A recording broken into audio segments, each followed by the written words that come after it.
আজকে 31 ডিসেম্বর। তো আমি প্রত্যেক দিনের মতোই আমার ডেইলি রুটিন নিয়ে চলে এসেছি তোমাদের সাথে। আমি সারাদিন কি করি না করি সেটা তোমাদের সাথে শেয়ার করার জন্য। তো দেখো আজকে বাইরে কি ঠান্ডা পড়েছে, এখন 9:30 বাজে। আমি ব্রাশ করে এসে দেখি বাইরে এখনো পর্যন্ত রোদ ওঠেনি, মানে সত্যি ভাবার বিষয়, এখনো পর্যন্ত রোদ ওঠেনি। ভীষণ ঠান্ডা, এত হাওয়া দিচ্ছে, যেহেতু আমাদের বাড়ির সামনে পেছনে দুপাশেই পুকুর, সেই জন্য সেই পুকুরের ওখান থেকে পুরো ঠান্ডা হাওয়াটা না আমাদের বাড়িতেই আসে, ভীষণই ঠান্ডা। তো আমি প্রত্যেক দিনের মতো উঠে আমার বিছনাটা পরিষ্কার করে নিচ্ছি। তো বিছনা ঝেড়ে টেড়ে সকালের ব্রেকফাস্ট করা হয়ে গেছে। আমার শাশুড়ি মা উনি রান্না করেছিল। তো ব্রেকফাস্ট ছেড়ে টেড়ে আমি তোমাদের একটু দেখে নিই, দেখো আমাদের ঘরটা পুরো গোছানোর পরে কেমন হয়েছে। তারপরে আজকে আমি পেছনের জানলাটা খুলেছি, কারণ এত ঠান্ডা, এই পাশে জানলাটার থেকে খুব ঠান্ডা হাওয়া হবে। তো কিছুক্ষণ পরে দেখি ফাইনালি রোদটা উঠেছে। তো অনেকক্ষণ বাইরে গিয়ে বসলাম, বসে তারপরে দুপুরের বাজার চলে এসছে। তো দুপুরে আজকে রান্না করব, কি রান্না করব সেটা তোমাদের সাথে শেয়ার করব অবশ্যই। তো আমার ভিডিও যদি তোমাদের ভালো লাগে তাহলে অবশ্যই আমার চ্যানেলটিকে সাবস্ক্রাইব করে দেবে। তো দেখো দুপুরের আজকের মেনুতে ছিল চিকেন। তো চিকেনটা রান্না হচ্ছে, আমি করছি।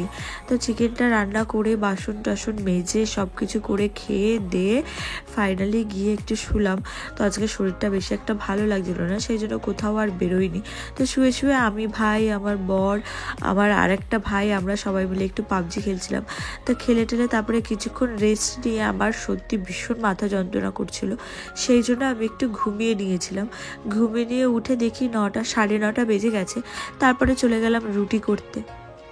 তো রুটি করে কিছু খেয়ে তারপরে চলে এসেছি, জেগে বসেছিলাম কখন 12টা বাজবে। তো দেখতে 12টা বেজে গেছে। ঠিক 12টা বাজার 45 মিনিট আগে এরা সবাই ঘুমিয়ে পড়েছিল। আমি সবাইকে ডেকে নিয়ে এসেছি, বাইরে এত সুন্দর বাজি ফুটবে, তো সেগুলো দেখার জন্য।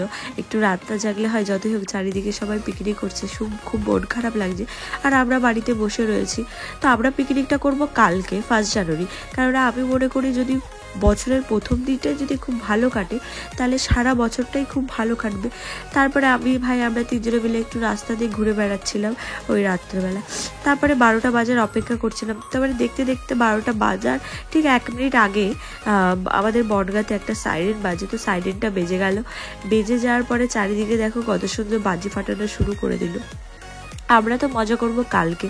তো কালকের ব্লগটা তোমাদের সাথে শেয়ার করব। আর আমার ভিডিও যদি তোমাদের ভালো লেগে থাকে প্লিজ আমার চ্যানেলটিকে সাবস্ক্রাইব করে দেবে, আর পাশে থাকা বেল আইকনটি ক্লিক করে দেবে, যাতে আমি যে কোনো ভিডিও পোস্ট করলে সবার প্রথম তোমাদের কাছে চলে যায়। তারপরে দেখো আমরা সবাই মিলে অনেকক্ষণ ওখানে দাঁড়িয়ে বাজি ফাটানোটাই এনজয় করছিলাম। দেখো চারিদিকে এত মানে কি বলবো, বলার মতো না, এত নয়েজ হচ্ছে চারিদিকে। মানে ঘরে যদি কোনো মানুষ ঘুমিয়েও থাকে সেই নয়েজে সে উঠে যাবে, এরকম একটা অবস্থা। তো তোমরা কে পিকনিক করলে 31 আমাদের অবশ্যই কমেন্ট করে জানাবে। আমরা তো পিকনিক করতে পারলাম না, আমরা 1 জানুয়ারিতে পিকনিক করব। আই হোপ আমার ভিডিও তোমাদের সকলের খুব ভালো লাগবে। আর আমার ভিডিও যদি তোমাদের ভালো লেগে থাকে প্লিজ আমার চ্যানেলটা সাবস্ক্রাইব করে দিও।